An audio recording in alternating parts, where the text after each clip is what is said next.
Hello students, hope you are doing fine. In this lecture video, I am going to discuss about human health and disease, the basic concepts. This is chapter 8.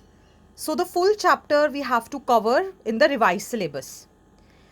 So health, first of all, what is it? It is a state of complete well-being, which includes physical, mental and social well-being.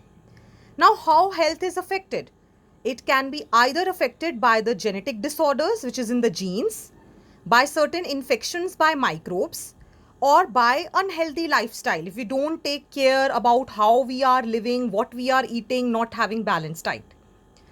Now, let us come to what is a disease.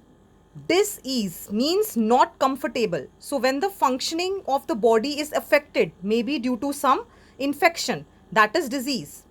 So diseases can be infectious or non-infectious depending on whether they can be transmitted from an infectious person to healthy person. So if it is transmissible, communicable, it is infectious like AIDS. If it cannot be transmitted, it is non-infectious like cancer. What are pathogens? These are disease-causing organisms or the causative agent like we say. Next, coming to common diseases in humans.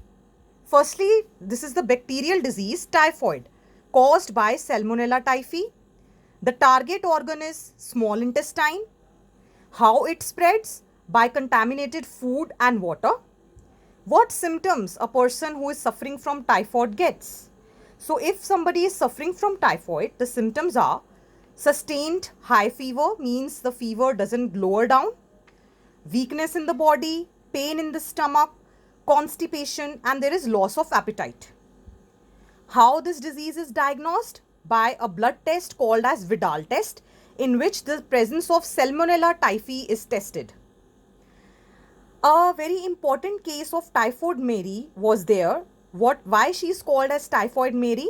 Mary was a cook actually who was a carrier of this typhoid. So she spread this disease by making the food, by contaminated, you can say unhealthy conditions in that the food was prepared. So she transmitted it to whoever person who ate the food from her hands. Next, coming to pneumonia, it is again bacterial disease caused by Streptococcus pneumoniae or Haemophilus influenzae. It infects the alveoli, which is the lungs, the balloon-like structures where the exchange of gases occur. Main symptoms are fever, chills, cough, headache, and another feature is if it is at the high stage, the lips and fingernails start turning blue in color. It is a droplet infection like the coronavirus. Yes, it is also a droplet infection, so it is highly contagious, means infectious disease. Next, coming to common cold, which is caused by virus.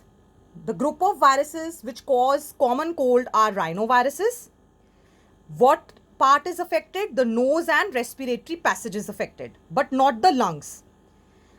What are the symptoms? Nasal congestion, discharge, cough, headache, and tiredness. Now let me just discuss how this common cold is different from coronavirus. See, in coronavirus, the COVID-19, the nose and respiratory passage plus the lungs are affected. So when lungs come into picture, then obviously it is more harmful because the alveoli are infecting like in pneumonia. And that is why the vaccine search is still on.